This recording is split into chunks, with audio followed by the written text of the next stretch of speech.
Sí, como en MP3 o lo que sea. en realidad, bueno, la primera pregunta que quería hacerte es, en el contexto latinoamericano, ¿qué espacio de desarrollo considerás que ha tenido la ética de la información en América Latina? Si ha habido desarrollo en esa materia, en ese sentido. Bueno, para empezar, no hay, como no hay una filosofía, o sea, hay una filosofía universal, hay una ciencia universal, hay una ética universal. O sea, yo no considero eso de que hay un latinoamericanismo en las ciencias, en las disciplinas, en las filosofías. Entonces, es lo que hay a nivel mundial. Bien. Entonces no hay una ética latinoamericana, simplemente las clases dominantes intentan implementar una ética con características pertinentes según la forma en que ellos quieren que sea así la cosa. Por ejemplo, lo que mencionamos ahorita en esta conferencia, la IFLA acaba de sacar un manual de lineamientos de ética con neutralidad, cuando precisamente, como mencionan aquí Montenegro y Repetto, es justamente esta falsa neutralidad la que nos ha traído hasta ahora, ¿no? En que hay exclusión social, que se excluyen prostitutas en Brasil, que se excluyen homosexuales, lesbianas, gays, transexuales, se excluye todo el mundo en nombre de una falsa neutralidad. Por eso es que te digo, esto es un asunto internacional. Más bien global. Global. En ese sentido, entonces, ¿a vos te parece que es adecuado que se desarrolle un punto de vista latinoamericanista o una mirada latinoamericana con las particularidades de Latinoamérica, o más bien lo adecuado sería un desarrollo de una mirada internacional? Sí, en realidad la ciencia es de los pocos pensamientos que ha logrado derrumbar los feudos monárquicos o los feudos burgueses. Entonces eso como que hacer un desarrollo de lo que sea latinoamericano y luego otro estadounidense y luego es tanto como seguir replicando esa actitud monárquica donde los súbditos, los siervos de la gleba eran súbditos y le guardaban pleitesía y reverencia al rey. Fraccionar esto en regiones es como que ha costado mucha sangre los avances científicos. Ahí tienes a Copérnico. Todas las mujeres que asesinaron llamadas brujas para mí eran científicas. Sin embargo, en una sociedad misógina religiosa, a todas las quemaron, ¿verdad? Entonces no hay una ciencia mexicana, uruguaya. O sea, la ciencia es ciencia y justamente sus instrumentos es lo más universal que hemos puesto al alcance de todo el mundo. Lo que hay que luchar más bien es contra estas barreras ficticias que lo hacen en nombre de la ética, a propósito, por ejemplo. Si hay algo que no te quede claro, tú pregúntame intercaladamente. Va bien. ¿Te parece que hoy hay posturas éticas en la información que no escriban, que no tengan en cuenta el rol social del profesional? ¿Hay algún planteo ético que no incluya el rol social del profesional, que escape a la visión social? Sí, de hecho, la norma, si tú lees por ejemplo la ideología alemana que manejan aquí Carlos, o sea, yo también tengo una formación marxista. O sea, las clases dominantes, en este caso las capitalistas, las burguesas, ellos crean una ideología de clase. O sea, ellos crean leyes, crean, o sea, toda la superestructura arriba de la economía, o sea, generan leyes, generan éticas, generan filosofía, generan comunicación científica, generan todo lo que ellos consideran que debe ser lo que el mundo debe, o sea, la ideología de la clase dominante va emparejada con su desarrollo económico dominante. Las generan precisamente para intentar normar el pensamiento de la gente a que se adhiera a esa ideología. En parte lo hacen por convencimiento a través de propaganda. Ahí está. Pueden ser los soviéticos o pueden ser los gringos o lo que sea. Para el caso hablo de clases dominantes, el que está en el poder, bien, sea del partido que sea. Si no lo convencen, entonces para eso tienen a la policía o el ejército o la represión. Bien. Y así tú puedes ver los espartaquistas con Espartaco contra el Imperio Romano, se rebelaron, Roma los aplastó, o sea, no los convenció, los aplastó militarmente. Y esa es la historia, ¿no?, de la humanidad. La clase dominante tiene su ideología dominante y intenta convencer a la gente. Cuando no lo logra, que casi nunca lo logra, viene la represión.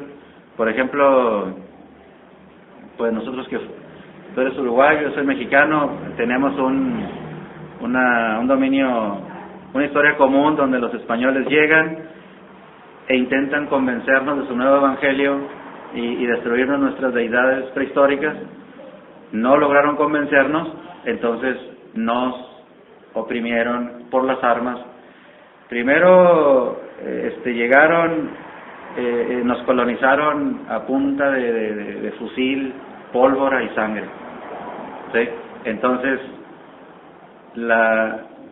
no hay ninguna neutralidad en esto. O sea, el que está en el poder intenta implementar su ideología de acuerdo a los intereses, de acuerdo al mejor beneficio de los intereses de su clase. Y para ello te va a crear todo lo que tú no te imaginas. Por ejemplo, ahora están creando la sociedad del conocimiento y la sociedad de la información, pero son solamente formas nuevas para el neocolonialismo, la neoesclavitud. Como ahora les resulta más difícil, más costoso, porque ya hay más conciencia en el mundo, volver a la esclavitud militarizada, donde tenían colonias y a punta de arma y pólvora y violencia terrible. Entonces ahora lo que hacen es crear mecanismos de tipo ideológico, donde entra la ética para intentar convencer. Si no convencen, entonces lo hacen en forma legal para intentar obligar por la ley que los poderosos instauran supranacionalmente. O sea, tienes tú a la ONU, tienes a la Organización Mundial para la Propiedad Intelectual en la ONU, pero que en realidad los que están haciendo cabildeo son el G7 y ahora Rusia, también la India, también China. O sea, hacen cabildeo para sacar el mejor partido de estas leyes que son neocolonizantes, neoesclavistas, y ahora tenemos una neoesclavitud.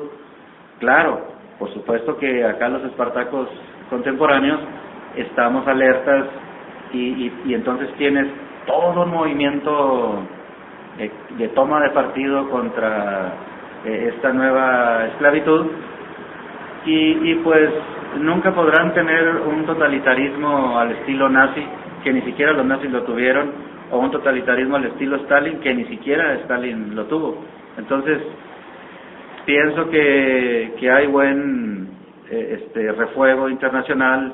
Tienes, por ejemplo, a Irán, a Venezuela, aquí mismo Uruguay, Argentina, Brasil, digamos una especie de países no alineados con los imperialistas. Tienes a China, Rusia, la India, así como de contrapeso para mediar conflictos, como en el caso de Siria, que no maten como un perro a Gaddafi como lo hicieron en Libia. Entonces, esto es interesante, ¿no? Entonces habrá que ver qué estadistas, qué países van más en pos de una ética más a favor de los oprimidos o quienes van más a favor de oprimir a todos, ¿no? ¿Te parece que es posible desarrollar una ética de la información válida, sin considerar o sin cuestionar de repente sin cuestionar las desigualdades sociales, el régimen socioeconómico imperante, ¿se puede desarrollar de todas maneras una ética de ese sentido? ¿O el desarrollo de la ética de la información está ligada a cuestionar el sistema social imperante? Mira, tú hablaste ahorita de Rafael Capurro, yo lo he leído, creo que es de aquí, vive en Alemania. Sí, es verdad. Rafael Capurro, en todas sus investigaciones sobre ética, él habla de una ética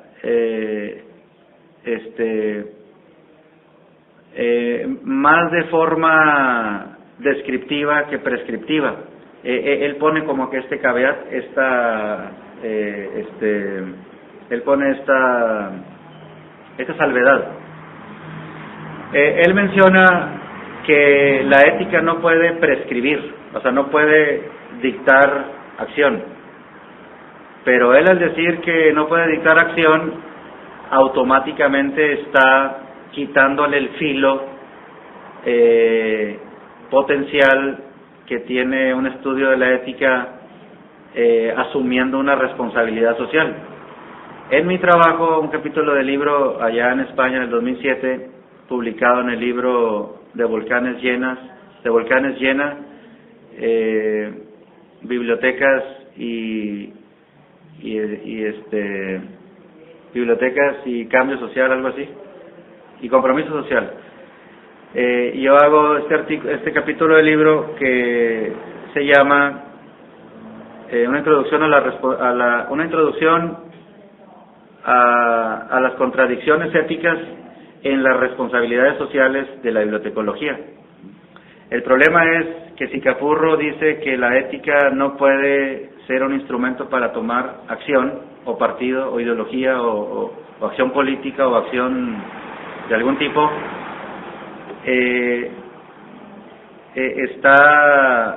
le falta la parte de la responsabilidad social.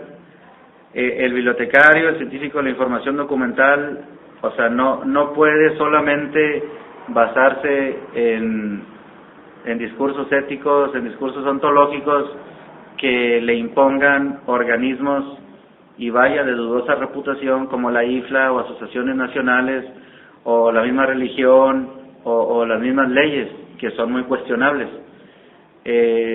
cuando acá no se han hecho estudios científicos sobre la materia. En ese capítulo del libro yo menciono que se debe conocer más a fondo la naturaleza humana. Cito a Hauser, lo quise anotar por ahí, Mark D. Hauser.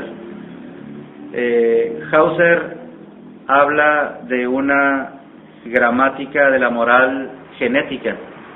Él dice que cuando a un bebé le pones un dedo, al nacer un bebé le pones un dedo, inmediatamente te lo agarra con sus labios. O sea, inmediatamente da una aprensión. Él ha hecho experimentos en bebés recién nacidos y en otros primates no humanos. Entonces dice, ¿quién le enseñó que si le acercas un objeto lo va a prensar?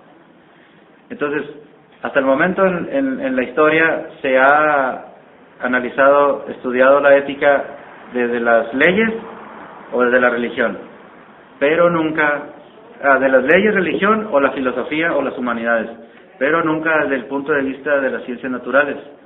Hauser complementa esta aproximación al estudio donde dice, si la ética es genética, no necesitamos de religiones ni legisladores que nos digan cómo comportarnos, o sea, ya lo traemos adentro.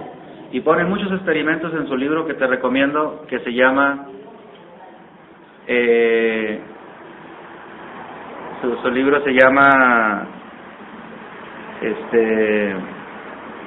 la naturaleza de la moralidad, o la naturaleza moral, o cómo la naturaleza nos dio, es que lo tengo en inglés, cómo la naturaleza nos integró el instinto moral. Fíjate que es muy diferente a Capurro, que te prescribe. No, es que la ética no puede tomar partido, no puede llamar a la acción política a nadie. La ética nomás llega hasta aquí, no tomes partido. En cambio, Hauser dice no. Y pone experimentos, por ejemplo, está una vía de tren y hay una desviación. En la vía de tren van 10 niños chiquitos y en la desviación va un señor gordo viejo. Él hace experimentos y muestra los resultados y pregunta, ¿qué hacemos? ¿Qué harías tú si ves esa situación? Tú tienes la opción de mover una palanca y girar al tren que va a matar a los 10 niños chiquitos y que mate al señor gordo. ¿Qué haces? ¿Dejas que el tren mate a los 10 niños o mueves la palanca a que mate al señor gordo y se salven los 10 niños?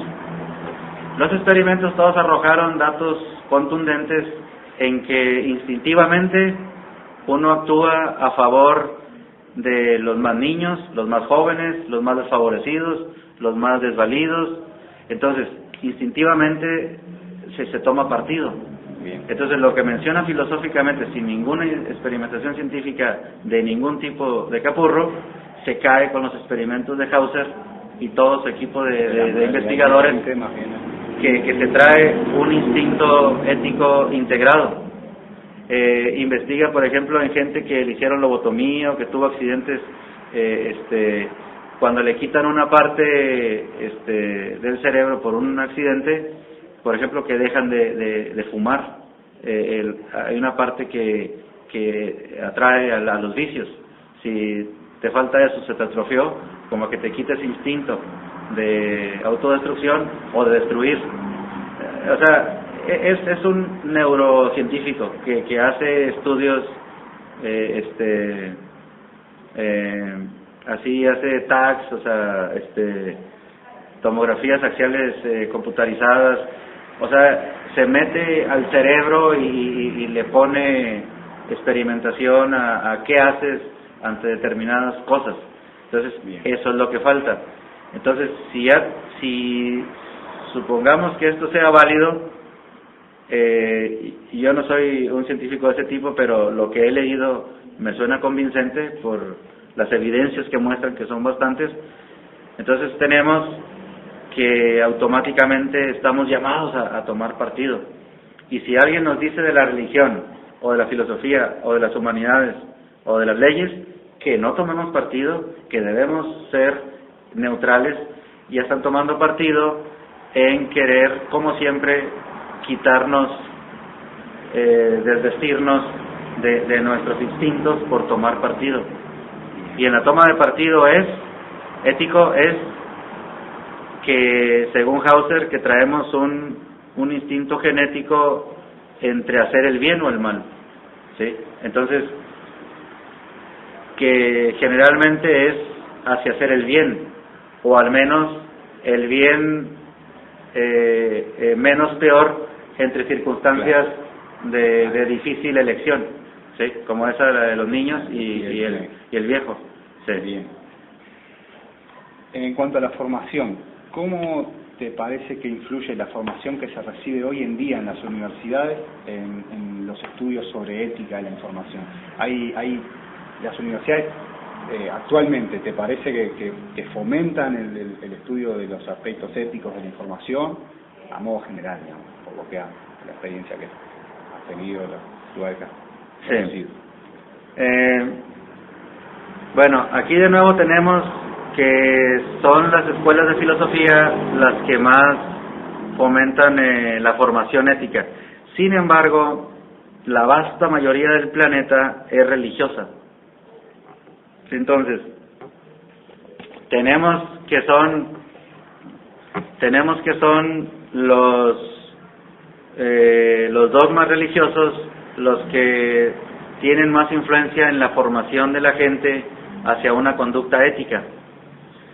Pero el problema con la religión es que, como son dogmas incuestionables, siempre llaman a un tipo de ética que está, si lo ves científicamente, o sea, un tipo de ética científicamente sesgada, Claro. ¿sí? O sea, es científicamente inválida. Esa gente que llama a matar, a la venganza, tú lees la Biblia, y la Biblia está plagada de actos de violencia en nombre de Cristo. Claro, la Biblia no la hizo Cristo, que a lo mejor ni sabía leer ni escribir. La Biblia la mandó a hacer Constantino, el Grande, cuya sede estaba en la ciudad de Colonia, Roma, o sea, en Treveris, Alemania, o sea, en el antiguo Imperio Romano. Tú visitas el Palacio de Constantino y el museo y todo, y ves la historia de cómo hicieron la Biblia. Él puso gente a hacer la Biblia de la forma que la hizo, incluso dejó fuera a María Magdalena, que era otra sacerdotisa, que se dice que era amante de Cristo, pero aún no se ponen de acuerdo. La deja fuera porque era Roma, o sea, un imperio misógino, ¿sí? Entonces las mujeres no valían nada. Bueno, está llena de contradicciones éticas, esta ética religiosa. Agarras a los musulmanes, y luego también agarras las leyes, por ejemplo la ley de Draco, llaman la ley draconiana, agarras la espada de Damocles, que bueno, va a caer está una espada, está colgando de un hilo y está sobre tu cabeza.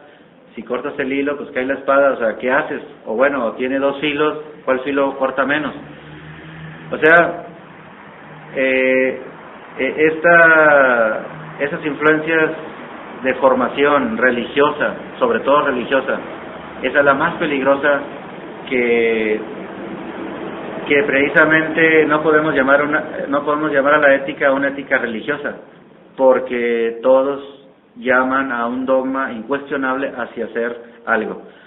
En donde más o menos se puede hablar de una formación ética con responsabilidad social es en las ciencias, pero tuvo que haber pasado lo del holocausto nazi, que hacían experimentos con humanos en forma muy aberrantes. Tuvo que pasar esto para que la gente, a partir de los juicios de Nuremberg, cuando enjuiciaron a los sobrevivientes nazis, empezaron a implementar códigos de ética cuando se trataba de con seres vivos. Y estos códigos deontológicos o éticos son buenos en el sentido de que grupos de científicos se reunieron en Nuremberg para que evitar que no hubiera un nuevo holocausto, o sea, que todos los científicos, todos los humanos, a todo el mundo tiene responsabilidades sociales y que las debe adoptar en un momento de locura colectiva, como un holocausto, o como los musulmanes siempre llamando a matar a los cristianos, o los cristianos gringos siempre llamando a matar a todos los musulmanes. O sea, los científicos tienen una gran responsabilidad social en entender el fenómeno ético, no solamente de lo religioso, lo filosófico, lo humanista o lo legislativo, sino desde el punto de vista de la naturaleza humana, que tenemos acá un tallo, en la parte más baja, el 5% tenemos un cerebro reptil, que es el complejo R, luego encima, un 15% tenemos lo que llaman el sistema límbico, donde está el amor, pero también el odio, y están juntos en la misma zona, y luego tienes la corteza cerebral, que es lo más racional. Rudolf Hess era un lingüista, todo un humanista, y fue el que escribió Mein Kampf, Mi lucha de Hitler. Entonces, son mentiras que se pueda normar la ética, o sea, son mentiras que se pueda controlar el fervor de enloquecimiento colectivo cuando sucede. Es, por ejemplo, en el fútbol, que tu partido, tu equipo, está toda la gente a favor de tu equipo, cientos o miles, meten gol, hay una locura colectiva. Pierde, también hay otra locura colectiva en negativo. Si tu equipo pierde, o sea, toda la gente del equipo perdedor empiezan a orinarse en botes, botellas, cosas, y aventarlas a la zona del equipo perdedor, por lo más, avientan palos, quiebran las gradas, o sea, sucede, o sea, estos son fenómenos sociales donde media la ética, pero siempre a través de la ley. Te portas mal, represión policíaca. No, aquí lo que se trata es de cambiar la formación, que se vea en un plano más científico, más descarnado, ¿sí? No, la ética es diferente a la moral. Las leyes, las religiones, y sobre todo las religiones, son moralizantes, que tienden a orillar a la gente a que se comporte de cierta forma, aunque éticamente sea estúpido, ¿sí? O sea, por ejemplo, sí, qué malo que hicieron una bomba atómica y destruyeron Hiroshima y Nagasaki. Moralmente fue un acto inmoral, pero éticamente fue un hecho en beneficio de la humanidad, como el ejemplo de Hauser. Aquí tenemos miles de millones de habitantes del planeta que están a punto de sucumbir por el terrorismo nazi de los alemanes, japoneses e italianos. Necesitamos crear algo que los detenga, porque ya nada los detiene. La bomba atómica de neutrones, positrones, termonuclear, lo que sea, hay que detenerlos. No razonan, tratamos de dialogar, no entienden. Entonces sí, murieron miles de japoneses, todos ellos kamikazes, o sea, suicidas de guerra, pero se contuvo la locura de una guerra fanáticamente religiosa, o sea, se contuvo. Entonces, moralmente fue muy malo, éticamente fue bueno, porque es lo que te decía Hauser. Bueno, entre dos cosas malas, ¿cuál es la menos mala? Para que reacciones, tomar partido y tratar de salvar lo mejor, salvar lo más posible. Bueno, ahí se aplicaría esto de lo de la formación. O sea, verlo, el fenómeno ético descarnado lo más científicamente posible, que es lo que nos falta, y sin moralismos, ¿sí? Ay, no, pobrecito, no, nada, éticamente. Mire, a tu entender, ¿cuáles te parece que son las principales problemáticas que se deben abordar hoy en día, desde la profesión, desde la ciencia de la información, desde el punto de vista ético? ¿Cuáles son los principales problemas que tenemos hoy en día, que deberíamos enfrentar desde un punto de vista ético? Sí, los problemas son los mismos en toda la historia. Einstein, al final de su vida, en las últimas décadas, llamaba a crear una especie de sindicato de intelectuales, porque a él le imputaron que él había generado las primeras ideas de la que después, años después, otros inventaron la bomba atómica en base a sus descubrimientos que no iban en ese sentido, sino que iban en la búsqueda de energías sustentables, alternativas a las fósiles. Y sin embargo le imputaron algo que él no hizo. O sea, la bomba atómica la hicieron otras gentes, incluido Richard Feynman, etcétera. Entonces,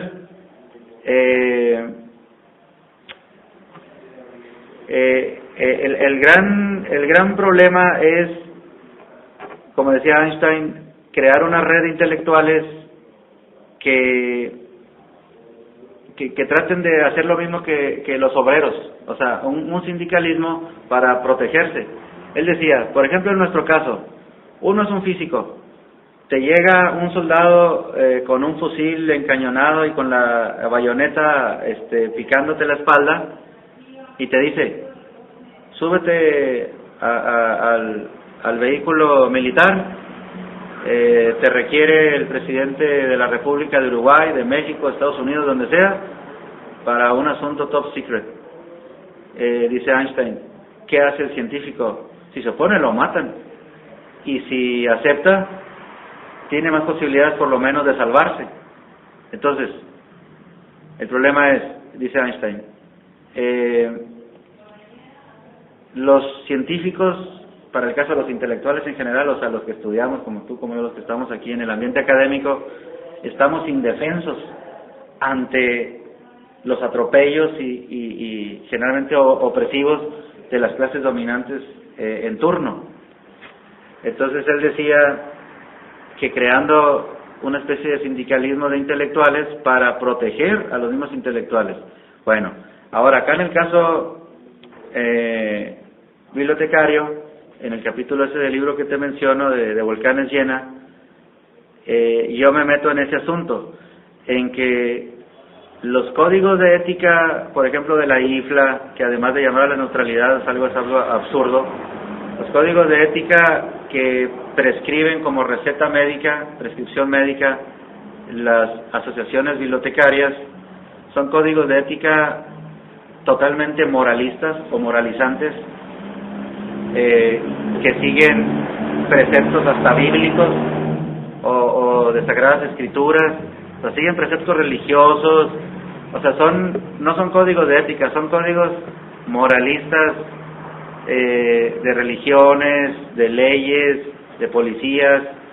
Entonces son códigos de ética de tipo policíaco, no son códigos de ética que finquen éticamente la responsabilidad social. Entonces lo que yo menciono, basándome en Einstein en ese capítulo, es que se deben fincar responsabilidades sociales en función de la magnitud de la falta, ¿sí? Por ejemplo, nosotros somos científicos de la información, nos dicen, necesitamos que ustedes consigan los archivos secretos de los Estados Unidos, como Wikileaks, y que los hagan públicos. Oye, espérate, me van a cargar los marinos gringos, o me van a matar o me van a meter a la cárcel. No, tú tienes que hacer eso, son órdenes. Si no lo haces, te matamos. Entonces, ¿qué haces? A lo que voy es, y es la reflexión que dejo en este capítulo, es absurdo que las asociaciones bibliotecarias finquen responsabilidades a los bibliotecarios y peor aún a los lectores.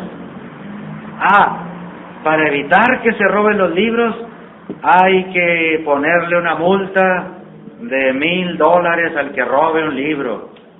Eso viene ya en la Biblia. Ojo por ojo, diente por diente, la ley del talión. A quien le robe a un rey, muerte. Eso viene en la Biblia y lo puedes ver, ¿sí?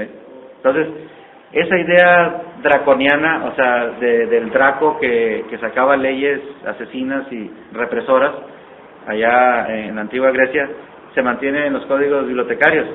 Al que robe un libro, tanta es la pena. Al que corte una página, tanta es la pena. Al que se pase un día sin entregar un libro, tanta es la multa. Oye, pero no sabes qué te pasó, y se murió tu mamá, si te cortaste una pierna, se te quebró una pierna, te amputaron la pierna, o sea, y sin embargo están en ese sentido, ¿no? O sea, sí son códigos ya no éticos, sino códigos tipo policíacos. Nosotros no somos policías, nosotros estamos por diseminar todo el conocimiento humano con las menos barreras posibles que existan.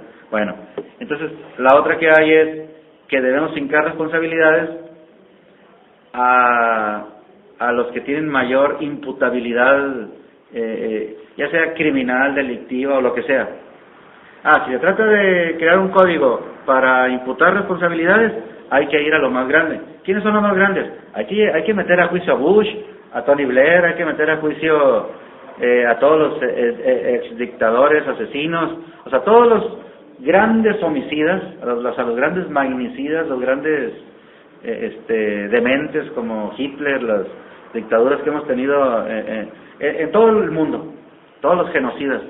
A esos hay que aplicarles un código de ética draconiano. Y acá los soldados que estos tipos obligaron a realizar actos criminales, debe ser un trato diferente. Sin embargo, es como acá. en las bibliotecas. El director autoriza la compra de un contrato leonino de miles de millones de dólares a Bill Gates, y luego cuando hay una auditoría y que las cosas salieron mal, él sale bien librado y se joden a toda la línea de mando inferior. Claro. O sea, eso es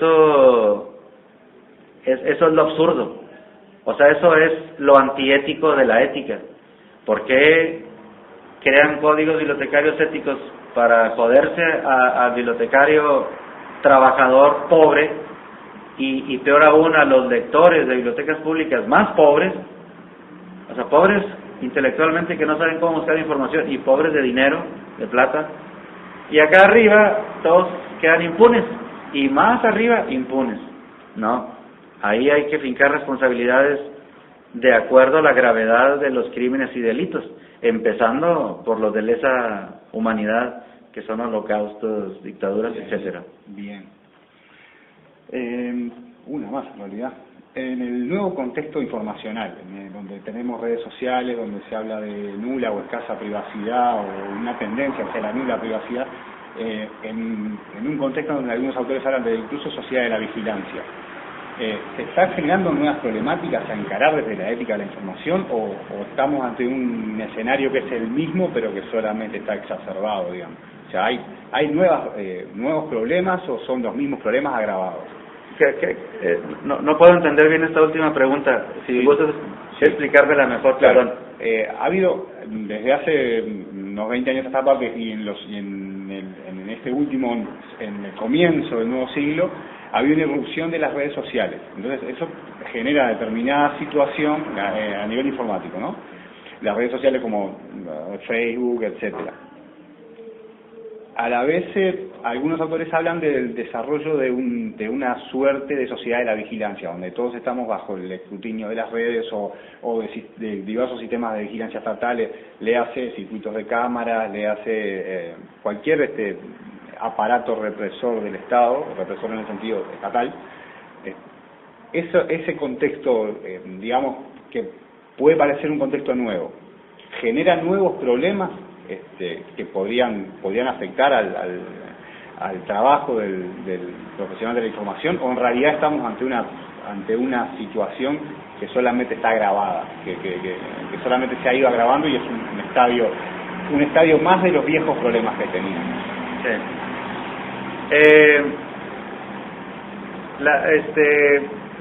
Los bibliotecarios en toda la historia han tenido un rol de policías, ¿sí? Y con la cosa de que cuanto más policíaco el Estado, sí, el gobierno, más policíaco el rol del bibliotecario. En la antigüedad, por ejemplo, solamente los monjes tenían acceso al conocimiento, a las bibliotecas monásticas, en la Edad Media también. En el inicio de la burguesía y todo, solamente el que tuviera dinero podía tener acceso a la información. En el caso de los autollamados socialismos, pero que más que socialismos eran sistemas capitalistas, pero con una especie ahí autollamada socialista, sí había más acceso a la información, pero también muy sesgada hacia el anticapitalismo. Bien. Entonces, los bibliotecarios en este contexto, pues obviamente han optado por diversas razones por defender el status quo, el establishment, principalmente porque cuando entras a trabajar te dicen tienes que firma aquí y tienes que respetar el contrato de trabajo y el código de ética, que generalmente son de tipo policíaco, ¿sí? O sea, tú ya sabes de entrada que no puedes violar tal o cual regla o ley o lineamiento, porque va a venir una penalización. que puede ir según la gravedad desde muy pequeño hasta que te despidan, que te quedes sin trabajo. Por lo tanto, esta condición policíaca se asume por diversas vías, y hay muchos que la asumen porque tienen actitud policíaca, ¿sí? Bueno, eso por un lado.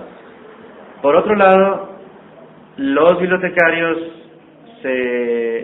o los científicos de la información documental en toda la historia, eso es malo, pero de eso emana algo que no es tan malo, que es contradictorio el asunto, que es intentar preservar la memoria humana, que eso es algo muy loable en nuestra profesión. Y de vuelta a lo de la ética. Sí, o sea, nosotros tenemos parte de nuestras funciones, y más que de nuestras funciones, o sea, nuestra mística, nuestro ethos, es preservar la memoria humana, una para saber cómo eran antes en el pasado, y otra para tratar, según dicen los que saben, mejorar las cosas en el futuro en base a los errores del pasado. Entonces, tienes estas obligaciones laborales, o obligaciones legales, obligaciones, y además, como la mayoría del planeta es religioso, entonces tienes también obligaciones religiosas. Yo, si no iba a la iglesia, mi madre me mataba a palos, ¿sí? Por eso, cuando tuve la oportunidad, me dice mi padre: tú dime si ya no quieres ir y ya no vayas. Entonces, no, ya no quiero ir. Entonces, desde sexto grado ya nunca voy, o sea, de primaria, porque me dio la opción de elegir. Si a la gente le da la opción de elegir, como me la dio mi padre, te aseguro que cambiarían mucho las cosas. Sin embargo, tenemos tradiciones, dice Einstein, así, que pesan más que 1000 cadenas. Bueno, entonces ya tenemos la tradición de obligatoriedad de diversas fuentes, religiosas, políticas, legales, laborales. Por otro lado, la loable mística de querer preservar el conocimiento para las nuevas generaciones, para las actuales y las nuevas. Y eso por un lado. Y por otro lado, las clases dominantes, obviamente, todo eso, o sea, ese control de gente, y acá por este lado, el control de la gente viva y muerta a través de la comunicación, ellos siempre han querido tener el control de sus súbditos. O sea, aquí estamos hablando de un fenómeno de tiranía y la gente que lucha contra la tiranía, o sea, un fenómeno de esclavitud y la gente que lucha contra la esclavitud.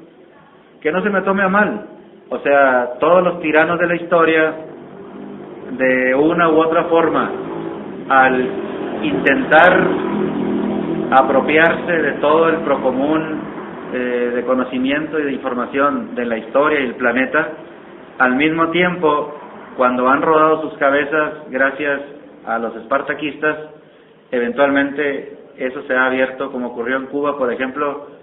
Los cuarteles militares de Batista se hicieron escuelas, como ha ocurrido en la historia. O sea, no hay imperios eternos, un día caerán, y qué bueno que están tan maniáticos por querer controlar todo, porque cuando caigan sus cabezas, bueno, eso lo borran, ¿no? Metafóricamente. Bien. Como canta Judas Priest, some heads are gonna roll, algunas cabezas van a rodar.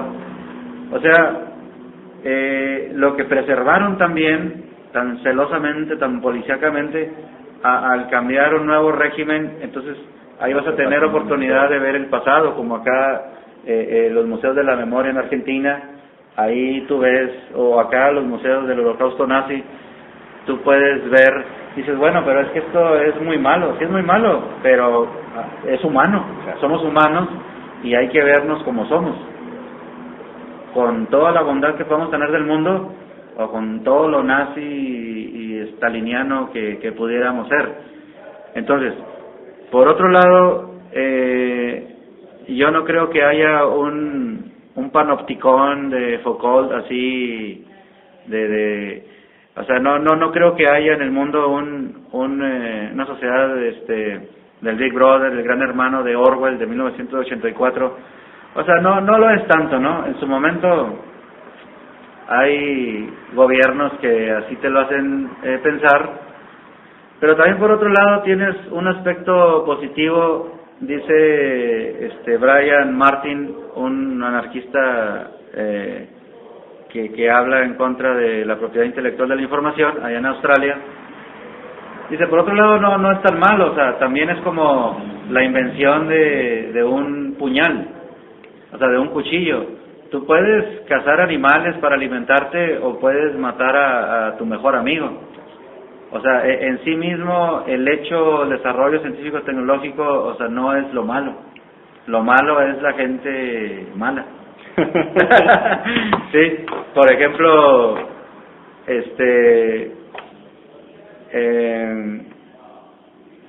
vamos a suponer, ¿no viste la película? Esa la tienes que ver si estás con este tema. La película Slide con Sharon Stone. Y sobre todo cuando está Sí. ahí abriéndose a las preguntas de Michael Douglas. O sea, ahí se logró rescatar a una niña que intentaba violar un viejo maldito, ¿sí? Pero porque acá el Big Brother, el dueño de los apartamentos, lo tenía vigilado a todos, ¿sí? Es lo mismo que puede pasar con las nuevas tecnologías de control y vigilancia. A lo que voy es, todo invento tecnológico tiene una función noble, loable, positiva, aunque al mismo tiempo pueda ser usado para lo contrario. O sea, de nuevo, lo malo no es la ciencia y la tecnología o sus aplicaciones tecnológicas, sino lo malo es que los malos son malos y hacen un uso irracional de algo que se quería hacer bueno. No sé si responda. Clarísimo. Excelente. Muchísimas gracias, disculpa No. la molestia. No, un placer. Voy a tener en cuenta